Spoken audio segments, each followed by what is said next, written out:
What can a skeptical and ancient voice teach us about modern life and the pursuit of happiness?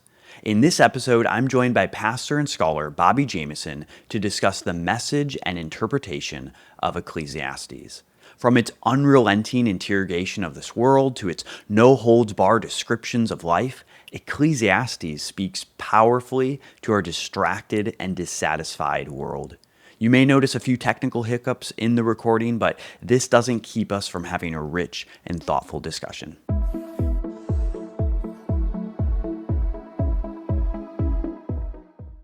Hi, my name is Kirk Miller, and welcome to Logos Live, a show where we host engaging conversations to help you go deeper into your understanding and joy in God's Word. And today I have with me my friend Bobby Jamieson. Welcome to the show, Bobby. Good to be with you. And we are going to be talking about Ecclesiastes, the book of Ecclesiastes. This month, we have a sale on wisdom and wisdom literature over at logos.com. And we are focusing, therefore, on the wisdom literature over at our blog, word by word. And so I thought it would be fabulous to have Bobby come on and talk about Ecclesiastes, because you just wrote a book, or you just published a book, I should say. Published. Yeah. So why don't you tell us a little bit about that book, as well as so two-part question here, as well as a little bit about yourself for those who aren't familiar with you. How do you serve Christ in his church? Sure. I guess I'll do self first, then book. Sounds good. I am married to Kristen. We have 4 kids. We've been living in Chapel Hill, North Carolina for the last year, where we've been planting a church called Trinity Baptist Church that by God's grace is going well. Before that, I was an associate pastor at Capitol Hill Baptist Church in DC for 7 years. And so she and I are both from California, have lived all over the place, most recently a big chunk of time in DC. So I am mainly a pastor. I do a little bit of writing, from the more academic to the more pastoral. This book's kind of right in the middle, and teach a little bit at various seminaries. The book is called Everything is Never Enough, Ecclesiastes' Surprising Path to Resilient Happiness. It just came out a month ago from Waterbrook. I'll say more about it if you want. What do you want to know? Yeah, I mean, well, I'll say too, besides your academic works in theology, you definitely write. I've noticed that you use a different name for your academic works. And then, that's true. And then 2 Bobby, aliases. Yeah. Which This one is just barely a Bobby book. It is a Bobby book. The other ones are RB. The subject matter is a little bit academic, but it's still more kind of applied. You're writing for a general audience. That's right. And so you're engaging. I just finished reading it maybe a month ago, and you're engaging contemporary philosophers. So you're bringing this ancient work that you call philosophy into contemporary conversation and issues. I was going to say, besides doing academic work and practical pastoral ministry, you also began a career as a jazz saxophonist. So fun fact. That's true.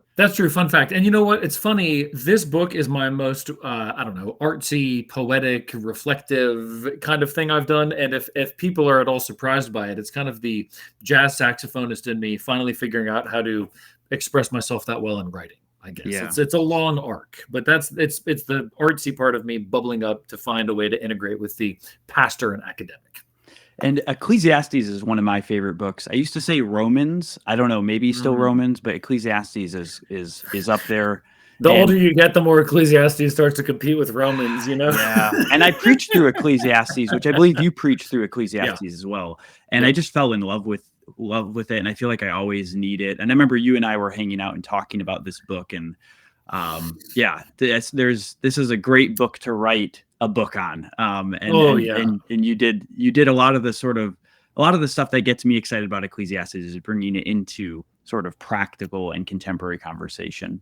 Oh, I appreciate that. Yeah. So what led you, I guess, to write this book? What has interested you in Ecclesiastes such that you spent all this time to write a book on it? Yeah, it was a lot of time. Similar to you, I preached through the book. I think I always liked Ecclesiastes, but it was slightly mysterious. It's a hard book to interpret. It is, yeah. I preached through the book and probably did a larger than normal amount of work on the front end to try to figure out the big picture. I always try to do a little bit of that when I'm preaching, but getting the big picture of Philippians is a little easier than getting the big picture of Ecclesiastes. Mm-hmm. And so I probably did some more reading and wider reading on the front end.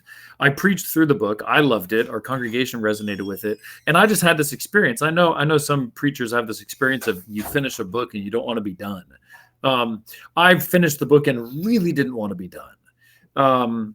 And I was just finishing up writing a big book project called Biblical Reasoning with Tyler Whitman, and kind of looking for something else to write. And I just thought the book just got under my skin. It resonated with me so deeply. And I think especially the kind of penetrating realism of the shocks of life, the disappointments of life, the brokenness of life. Ecclesiastes captures that so bluntly and brutally, but also beautifully. It's just this incredibly evocative, poetic, kind of bottomless book. And yeah, I think I just didn't want to be done with the book. That's honestly, writing a book was just sort of an excuse to keep hanging out with Kohelet, the author of the book.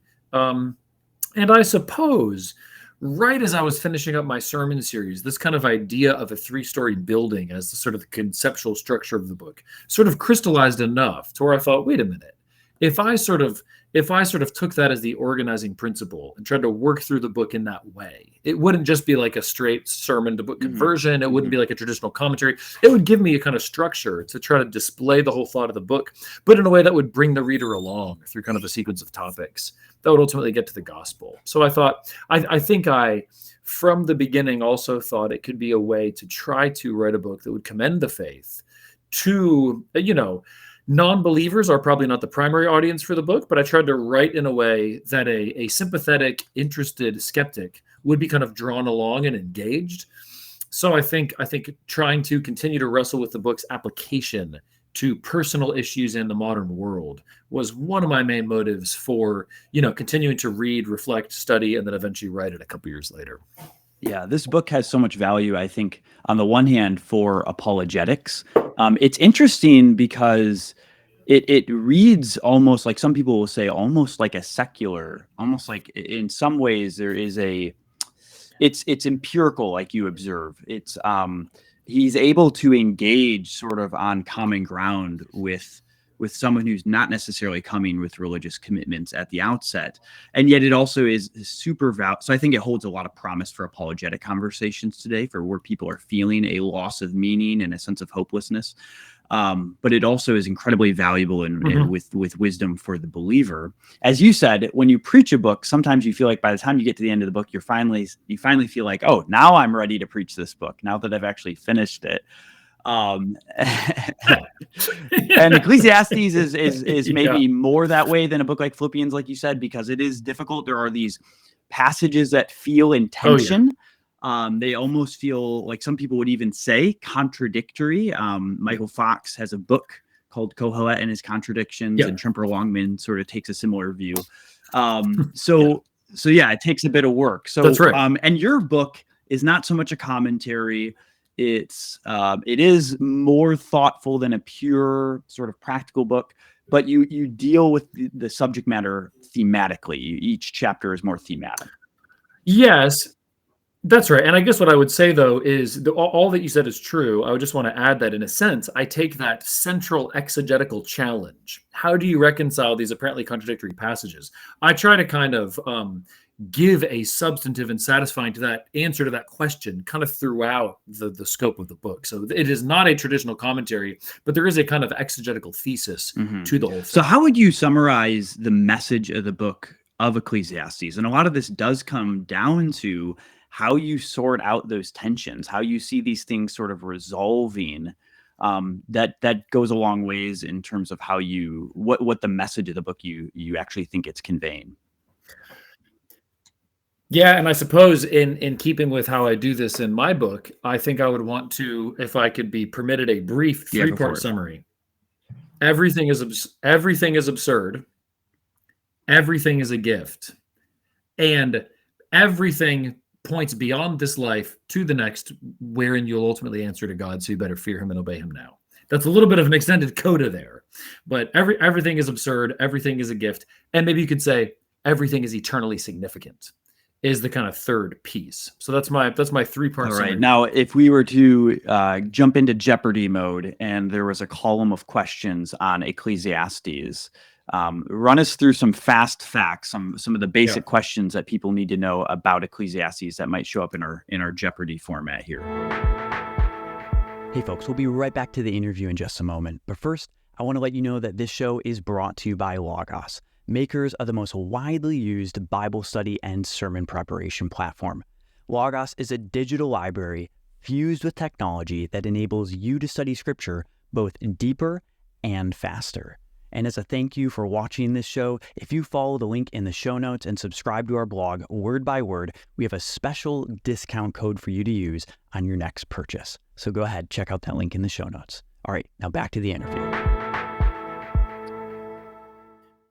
Sure. Well, some of the things we most want to know are not necessarily certain. So, for instance, it's traditionally held to be written by Solomon. I think that's possible, but the author identifies himself as a son of David, who was king in Jerusalem. So he doesn't explicitly say he's Solomon. He calls himself Kohelet, that's the Hebrew noun, which has to do with gathering an assembly, hence the Greek word Ecclesiastes, like ecclesia, church, assembly. But Ecclesiastes is one who gathers an assembly. So presumably to lead at it, to preside at it, to teach at it. So strictly speaking, it's anonymous. And the primary self-designation is Kohelet, the teacher, the preacher. So that's one thing we want to know. We don't know exactly when it was written. Again, it's possible it was written by Solomon, as early as Solomon. It's possible it was written several hundred years later, still kind of in the period when other Old Testament, prophetic books and wisdom books are being written. Yeah, it's part of the Jewish canon of the Old Testament.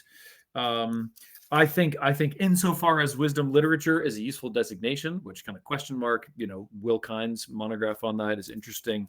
It is a book that demands to be wrestled with in the sense of it is provocative, it is deliberately challenging.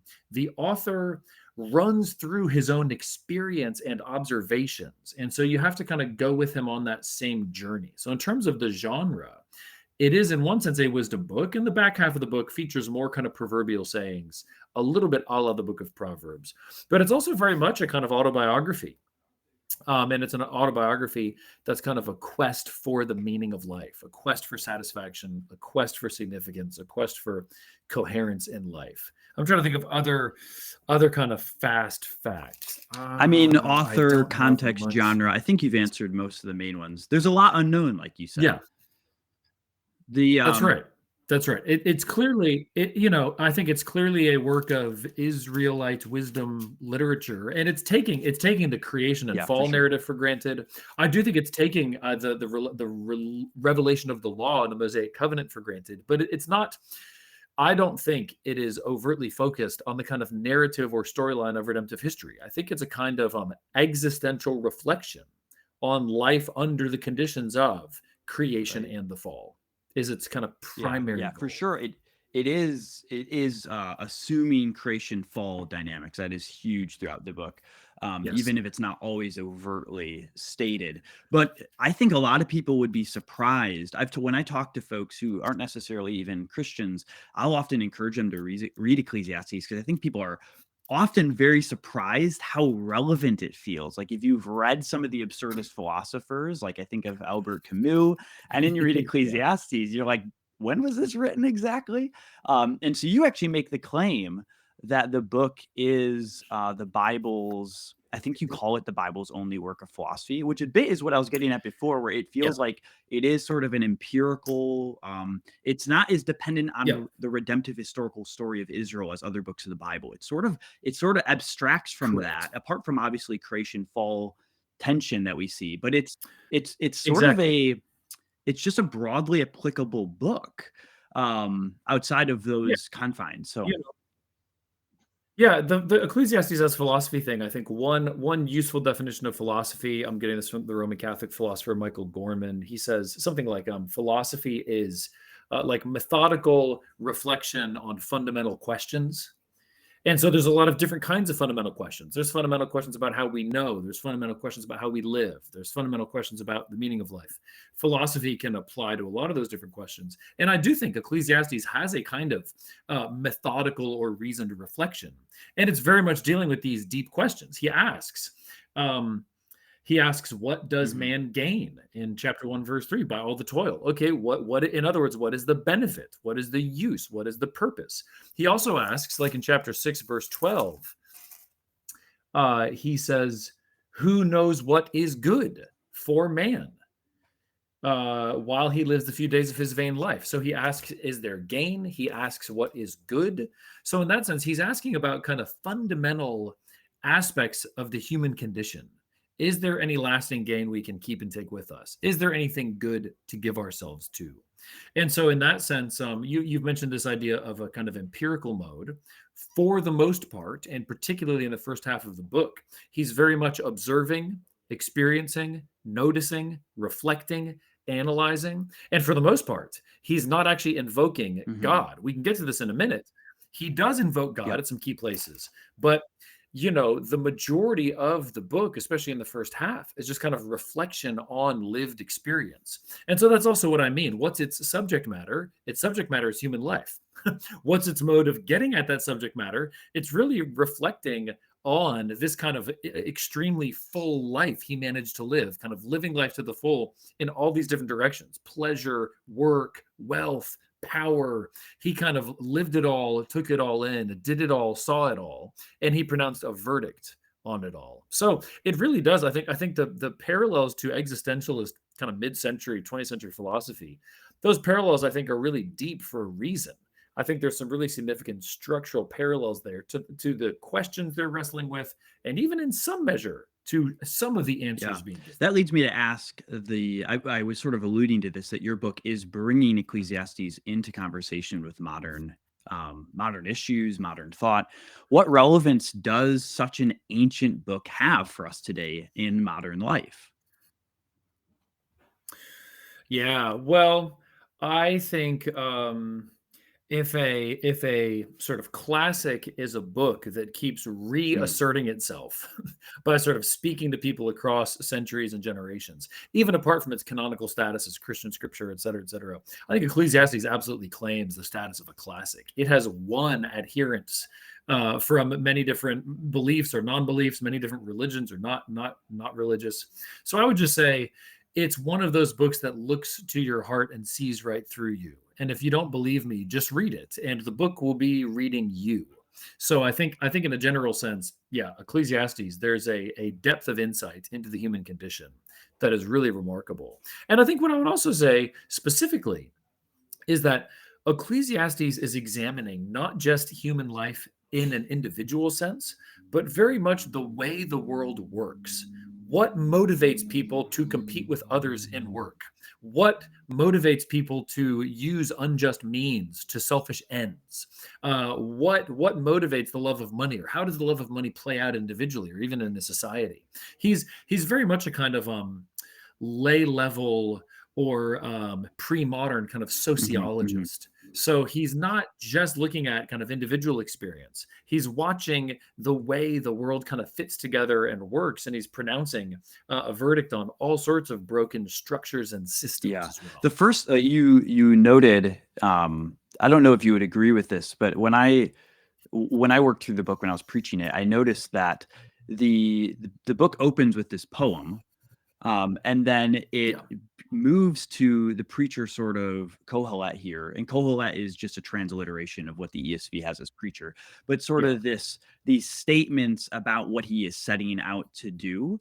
And then in chapter yeah, 6, you get a very similar, you reference this, but you get a, yeah. Kind yeah, of and so purpose it's almost statement. like as far as I understood it, it seems to be almost like a introducing part two, whereas part one is very much exploratory about like, let me pursue things, let me observe things. And then the second half is that's where you start to feel a bit more of the enigma sense of Vanity, where things are a mystery, they cannot be sorted out. There's some mystery going on. He's much more contemplative in the second half. I don't know if you'd agree with that, but this sort of gets into the methodology of the book.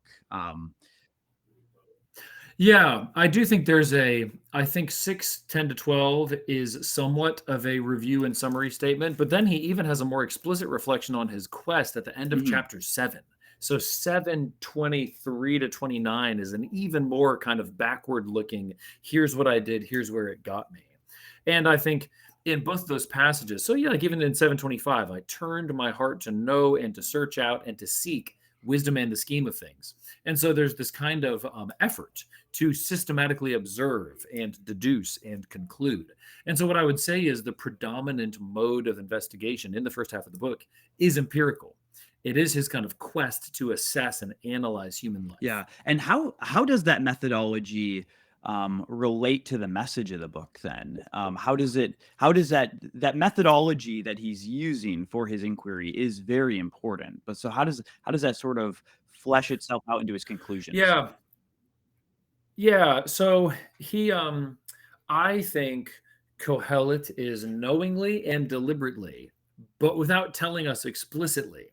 I think he is setting himself the task of just examining life as it is. And so the darker, more kind of despairing kind of conclusions he draws, I don't think we're meant to see those as just a kind of regretful, embittered, repenting of former idolatry. I think we're meant to see them as fairly Hmm. objective, accurate as far as they go, descriptions of the limits, the liabilities, the frustrations, the futilities of human life. And in that sense, I think the one word verdict that in this observational empirical mode, the one word verdict he keeps announcing over and over again is hevel, which it gets translated vanity, meaningless, fleeting, all kinds of stuff.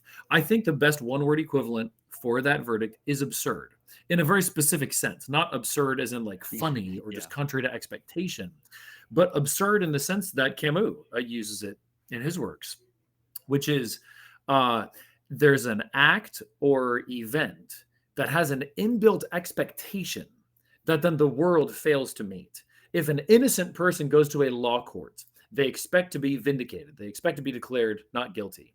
If that innocent person is convicted of a crime, well, that's an absurdity. There's a proper expectation here that the world fails to meet. Sometimes we have improper expectations. We expect this world's goods to satisfy us. We expect pleasure to fill up our hearts. Well, if you go try to get pleasure and you expect it to fill up your heart, guess what? It's not gonna. There's an expectation of what pleasure is going to do for you. Then it doesn't. And then you discover that the love of pleasure is absurd because it has a built in contradiction. It has a built in problem. If it's pleasure you think is going to fill you, it's going to leave you empty. And Kohelet uses the absurd as this kind of master category to talk about not getting what you want, to talk about getting what you want and it even Hmm. doesn't satisfy you, or to talk about getting what you want and it doesn't last, it disappears, it spreads wings and flies away, or to talk. There's all these different kind of events that he's describing. And absurd is the master category because there's a divorce, there's a disconnect between what we keep on yearning for and what the world actually gives us. And I think I developed this metaphor of kind of a three-story view or a view from a three-story building. That's what I call the view from the ground floor because he's observing human life on its own terms, what anybody can see if you kind of have eyes to keep staring long enough. And so that conclusion that all of is absurd, I do think is the kind of foundation of his program. And it really serves to demolish idols. It serves to keep us from investing our full hopes in anything in this world. It serves to kind of pry our grip off those things that we are tempted to make ultimate things. We're tempted to turn good things into ultimate things. It is a kind of anti idolatry, deconstruction, demolition project. And I think that's ultimately the purpose of this whole ground floor observation of human life. Now, period, full stop. All that said, the really key second theme in the book that we haven't really touched on yet is that even in that first half of the book, at 7 key places, Kohelet flips. He, without really telling us, without really cluing us in, he flips his perspective from empirical to really confessional, meaning declaring what he knows to be true on the basis of who God is and who he's revealed himself to be in the act of creation and in scripture. And so when he does that, he winds up saying stuff like, "There's nothing better than to eat and drink and enjoy your toil under the sun." Or he winds up saying things like, enjoy the wife of your youth, all of the absurd days of your life that God gives you under the sun. He winds up saying things like, "Go eat your bread with joy, drink your wine with a merry heart, for God has already approved what you do." He gets really joyful. He gives all these exhortations to enjoyment. Yeah, nothing better. That shows up one, two, three, four, about five. There's 7 of these passages. Hmm. That phrase "nothing better" shows up in about 5 of them. And it's this So bizarre, it sort of seems bizarre based on what he said before. Like, this is where a lot of the interpretation comes down is some people would say he's sort of saying life is meaningless, and therefore these are sort of just hedonistic. That's right. The Just best we can do. do the best you can do, but it's not godly, and it's actually to Eat be and pursued. drink. Yeah. That's right. Others like Let's eat and drink for yourself. tomorrow we die. Yep. Yeah. Others like yourself see this as well. I'll let you state it yourself. Keep going. Yeah. No, sure, that's fine. But you're right. Like a kind of Michael V. Fox or even Tremper Longman kind of Yep. perspective. I don't think these are just counsels of despair or kind of hedonistic. It's all you got. Kind of it's your last meal before your execution. What do you want your last supper to be?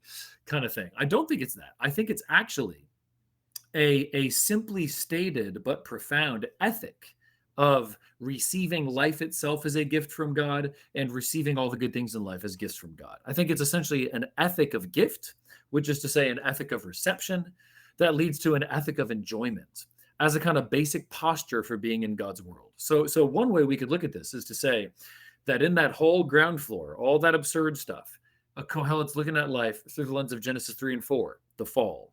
Humanity fell into sin and God has cursed the whole world along with us.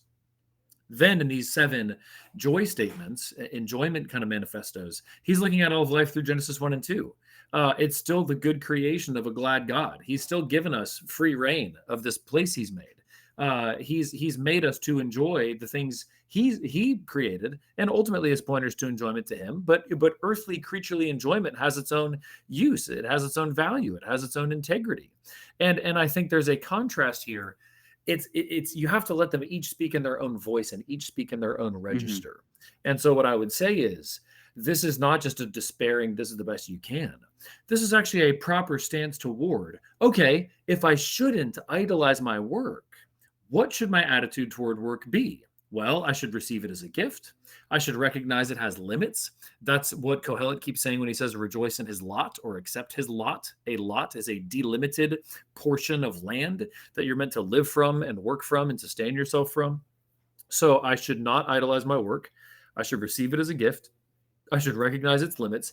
And Kohelet has a whole lot of stuff to say about toil. And he has a whole lot of stuff to say about toil in these happy, joyful passages. And I do think there's a sense in which Kohelet commends absorbing yourself in the task, losing yourself in a sort of fully handing yourself over to that which God has given you to do, whatever your hand finds to do it with your might. Because there is a proper sense of absorption and enjoyment in the moment. It's a little bit like, I don't think I actually use this in the book, but it's a little bit like what the Czech philosopher Csikszentmihalyi calls flow, meaning a state in which you are properly challenged, properly engaged, properly absorbed. You kind of forget yourself and lose yourself. I think there's an argument to be made that Ecclesiastes sort of implicit ethic of flow, even in its teaching on work. So like 5:19 and 20, everyone also to whom God has given wealth and possessions and power to enjoy them and to accept his lot and rejoice in his toil. This is the gift of God. For he will not much remember the days of his life because God keeps him occupied with joy in his heart.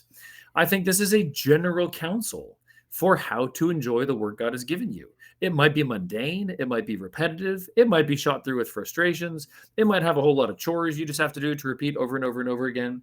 But there is a power that is in God's hand to give, to enable you to enjoy it.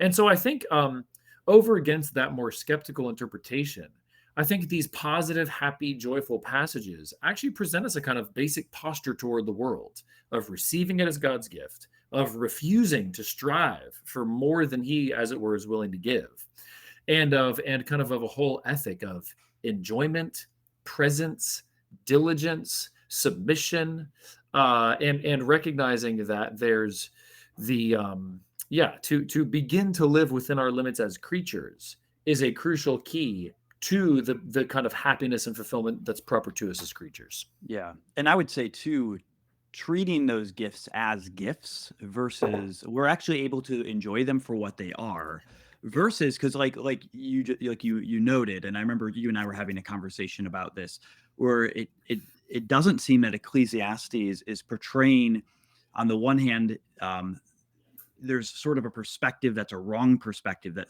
sees these things as absurd. And then there's a different viewpoint, a competing viewpoint that sees them as gifts.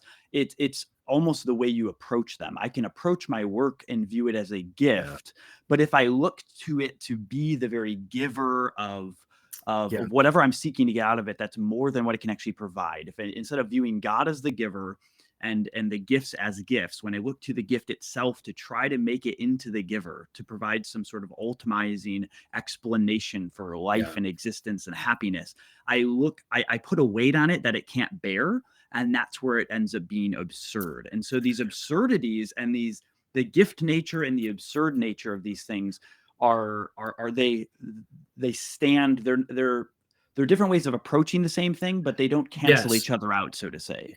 Yes, absolutely. And just one, I agree in a general sense with everything you just said, but just one little kind of clarification or follow up. I think one theme in Ecclesiastes that helps us make sense out of both is the theme that our hearts are innately insatiable. Yep. We yearn, we crave, they cannot be filled by any earthly good. And ultimately, I think that's a pointer to our hearts needing to be satisfied in God. So, a deeply biblical theme, a deeply Augustinian theme. Pascal resonates with this deeply in his Pensée. And I think like Ecclesiastes 3:11 is really a Yeah. pointer to that. Yeah, he has put eternity into man's heart. So I think our innate insatiability, we habitually try to fill ourselves with earthly goods. That never works. Our innate insatiability can only be filled by the fullness of God.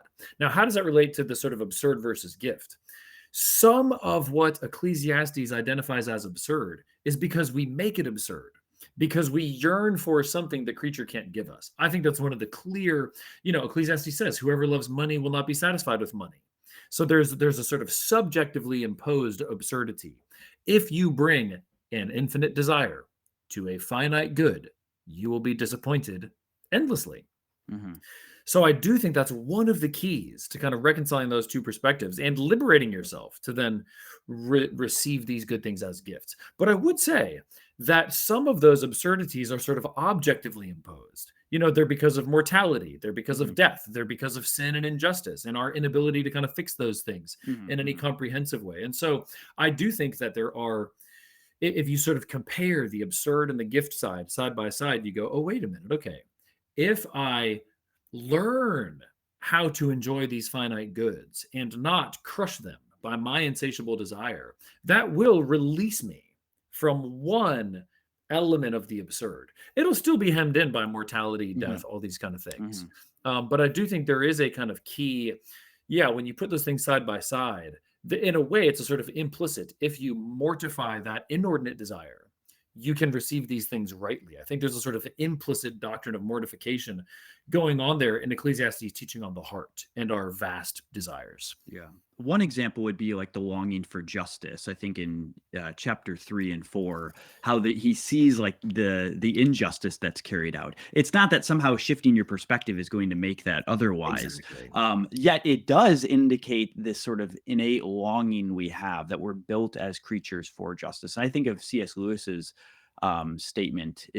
I'm not sure if it's from The Weight of Glory or something else, but he says like this idea that if we have this longing for something eternal, it shows that we are clearly made for, and we look around and we don't see those things that are eternal. We are clearly made for something more. And so the author of Ecclesiastes, Kohelet, is taking us on this journey, purposefully bringing us to these dead ends. But he's not just telling us, he's not just giving us the conclusion. He's also like bringing us on the journey with him. And one of the things, you use the language of idolatry. One of the interesting things is that hevel, often translated vanity, is used elsewhere to mean idols. And I'm not necessarily saying that Ecclesiastes is making a point that these things are idols, like he's lexically calling them idols, but I do find it interesting that the things he says are hevel are elsewhere named as worthless idols. Yeah, and I didn't do this work directly in the book, but maybe there's a little bit of a missed opportunity to where is his judgment of hevel on these created realities teaching that there is an idolizing of the creature. I think that's at least arguable. I don't know that there's any place in the book where he makes that explicit, but it is very suggestive. Yeah, that hevel is a common word for idols throughout the Old Testament. Mm-hmm. It's enigmatic. Maybe he means for us to infer. Yeah. I mean, it shows up in so many places. Yeah. It can mean, hevel can mean something like worthless or weightyless. It means in a more literal sense, when it's used more literally, it means breath or vapor. And so Yep. I think key for me as I seek to understand the use of this word, I actually personally like the translation vanity Sure. or futile. I think Sure. what does man gain by the toil is this idea that falling in verse 3 here, falling right after this reference to vanity, shows that it's kind of like what you were explaining with absurdity. It's this idea of that you're looking for something. Here it's this idea of gaining, but what you're trying to gain is not going to be found. It's going to meet some sort of frustration. And this is what we see where he says in verse 14, it's a striving after the wind. Vanity, which itself means breath, is like trying to chase the wind. It's like if I saw one of my kids trying to catch a butterfly with a Yeah. butterfly net, they may have a good, they're going to struggle to catch that butterfly at their age, but they could potentially catch the They could do butterfly. If I said, hey, go try to catch some wind out there, it. it's not going to happen. Right. And Yeah. so it's this sort of, there is an absurdity. It's a futile effort to try to grasp something of ultimate significance there. Yeah. Yep. Yeah. Absolutely. I'd love to ask you as we kind of move towards maybe some closing questions is, can you talk a little bit more about the role of the fear of God in the book? That shows up occasionally as well. Yeah, it does. So it shows up a few times in the body of the book itself. Chapter 5, verse 6. God is the one you must fear. Or I thought it was chapter 5, verse 6. It's in chapter 5. Anyways. Oh, we'll find it. Oh, verse 7. Chapter Verse 5, verse 7. You know, yeah. the Hebrew and the English numbering are different there. Sorry to Yep. nerd out for a second. I was like, why is it in verse 6? Yeah, God is the one you must fear. So the fear of God is a theme that shows up in Ecclesiastes. You know, it shows up also in chapter 3, verse 14. So this is talking about God's sovereignty over all of history. I perceive that whatever God does endures forever. Nothing can be added to it nor anything taken from it. God has done it so that people fear before him. And I think fear there is a kind of basic response to or indication of the creator-creature distinction.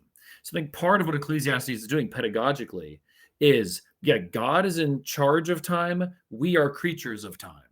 God is sovereign over the whole thing. We are characters in the story who don't really know what's going on. And when you look at us in relation to God, what should your response about yourself be? And it should be fearing God, recognizing his infinite majesty, recognizing his infinite difference from you. And so I think even though Ecclesiastes doesn't, throughout the bulk of the book, it doesn't tend to very directly instruct us in like submission to the Lord or piety. I think the fear of the Lord is its kind of, knife chopping, quick, clean slice to say, here's how to rightly relate to God. And I think that's one reason why it's if I do think it correlates with the two themes so far. So if everything is absurd and you should not fully invest your heart in anything in this life, and if you owe everything that you are to God because he's your creator, he's your sustainer, he's the one giving you all of this, I do think the fear of God is an appropriate way to summarize our right response to him. In other words, it's a sort of distinctively Old Testament, Old Covenant flavored way to say, make God your everything. If you make God your everything, you will worship him, you will submit to him, you will obey him. I think fear encapsulates that in a manner fitting to our status as creatures. And so fear of God does come back as kind of an editorial statement at the very end of the book, tying up the whole thing. And again, some people would say, oh, this is an orthodox editor putting a nice little tidy conclusion on Kohelet's skeptical musings. And I would say, no, this is a sympathetic, intuitive, accurate editor drawing together kind of the conclusion that the book leads to. So there's a sense in which what Ecclesiastes leads us to by its whole long journey, its ending point is Proverbs' starting point. Where Ecclesiastes ends, Proverbs begins. They share a common place, but for Ecclesiastes it's the destination. For Proverbs it's the beginning. And so I do think fear of God is a useful, helpful, one-phrase summary of what it means to rightly relate to God as your creator. And interestingly, that's the theme, that's the heading in chapter 12, verse 1, which is the last big chunk of teaching by Kohelet himself. Remember also your creator in the days of your youth, before the evil days come that are going to be bad for you and you're going to die. So remember your creator. What does that mean? Well, it means to remember you owe your existence to him. You owe your life to him. You owe every breath to him. So if receiving God's gifts should lead us to gratitude, enjoyment, thanksgiving, there's even a sort of still higher spiritual ascent, you could say, to the fear of God, which is recognizing, yeah, if we receive life itself from him, well, he is not like us. He has infinite power in himself, which means we also have to reckon with him. We also have to answer to him. It's a sort of implication. If there's a kind of broad-based ethic for enjoying life that comes from receiving life as God's gift, there's a more sobering, serious implication of, yeah, and if he's given you everything, you're going to answer to him for what you have made of what he made. That's good. Well, Bobby, thank you so much for coming on today and talking about these things. I feel like we just scratched the surface. Like you said at the beginning of our conversation, Ecclesiastes is this bottomless book. And I really do feel like that as well. You can just keep going. And even when you've done all your exegesis, there's just so much more to just let sort of soak in. Because its wisdom is something that we so deeply need and runs counter to how we oftentimes live our lives. And so I appreciate you taking the time to just help us kind of dip our toes into the waters of Ecclesiastes. And we didn't even talk about Heart McRosa. What does Heart McRosa have to do with all of this? Well, you'll have to read Bobby's book. You'll have to read to find out who is Heart McRosa and why is so much of the book about him. Yeah. Well, it was so much fun. And I really do hope that as people listen to this or watch this, they're encouraged to read the book of Ecclesiastes for themselves, as well as maybe pick up some resources on it like yours and some others, just to begin exploring this for themselves. And if you are a preacher or someone who is involved in teaching and curriculum in a church setting or somewhere else, maybe consider teaching on Ecclesiastes because it's always relevant. Any parting words before we head out, Bobby? Oh, if you're a preacher, I hope you'd be helped by reading my book before the series. Don't be scared. It is a hard book to preach, but it's a glorious book to preach. Yeah. It'll be well worth it. All right. Thanks, Bobby. Thank you, Kirk. Before you go, thank you so much for joining us for today's interview. If you appreciate this content, you can do us a huge favor by rating and subscribing to the show, as well as sharing this with others so even more can benefit. Now, what did you think about today's topic? We'd love to hear from you. Let us know on social media and in the comments.